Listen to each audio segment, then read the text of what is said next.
few moments later.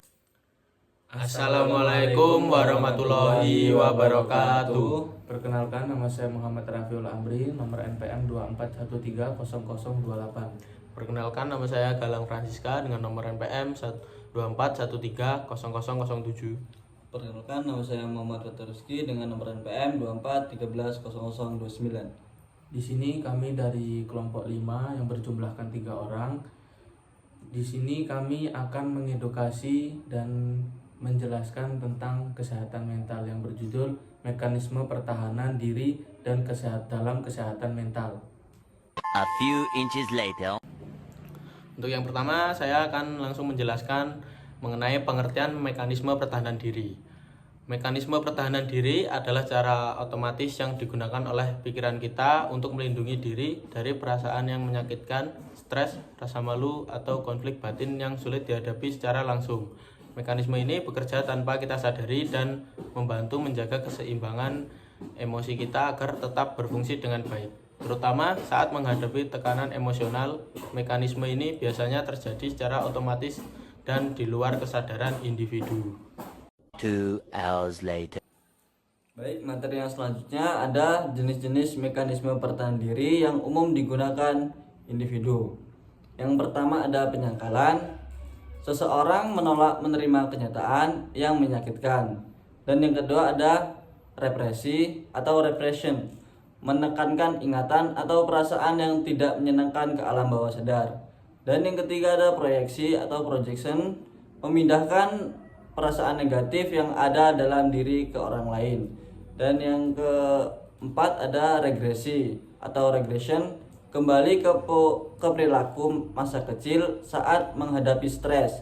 Dan yang kelima ada rasionalisasi atau rationalization, memberikan alasan logis untuk membenarkan kegagalan atau perilaku buruk.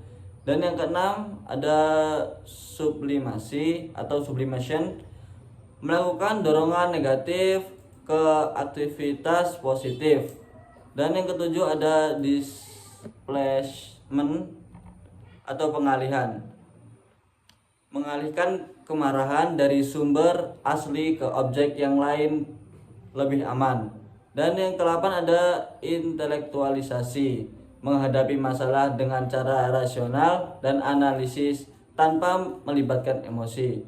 Dan yang selanjutnya ada kompensasi, mengatasi kelemahan dengan mengembangkan kelebihan di bidang lain. Yang berikutnya ada pengaruh mekanisme pertahanan diri terhadap kesehatan mental individu. Nah, pengaruh ini ada 2 pengaruh, yaitu pengaruh positif dan pengaruh negatif. Untuk pengaruh positifnya itu mengurangi tekanan batin sementara waktu agar kita bisa berpikir lebih jernih, mengatur emosi ekstrim agar tidak langsung meledak, memberikan waktu adaptasi saat menghadapi situasi sulit seperti kehilangan orang tercinta. Dan untuk pengaruh negatifnya, menghindari kenyataan terus-menerus sehingga masalah tidak terselesaikan dan bisa makin membebani pikiran. Menumpuk emosi negatif karena tidak diungkapkan dengan sehat. Kesulitan mengenali dan memahami perasaan diri sendiri yang bisa membuat individu rentan terhadap gangguan seperti depresi atau kecemasan. Merusak hubungan dengan orang lain, misalnya dengan menyalahkan orang lain atas kesalahan sendiri atau proyeksi. Berikutnya contoh penerapan mekanisme pertahanan diri di dalam kehidupan sehari-hari. Misalnya, seorang siswa yang tidak lulus ujian mengatakan bahwa soalnya memang tidak adil atau gurunya tidak bisa mengajar, padahal ia tidak belajar dengan cukup. Kesimpulannya, mekanisme pertahanan diri merupakan respon alami yang muncul ketika seseorang menghadapi tekanan, konflik batin atau emosi yang sulit. Mekanisme ini bisa membantu menjaga kestabilan mental asalkan digunakan secara sehat dan disadari.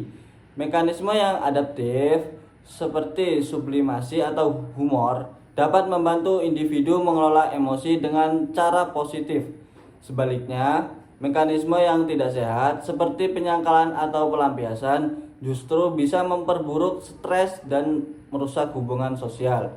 Oleh karena itu, Penting bagi setiap orang untuk mengenali mekanisme pertahanan diri yang sering digunakan, serta belajar menyalurkan emosi dengan cara yang lebih sehat agar kesehatan mental tetap terjaga. Sekian edukasi kesehatan mental dari kelompok 5. Billahi taufiq wal hidayah. Wassalamualaikum warahmatullahi wabarakatuh.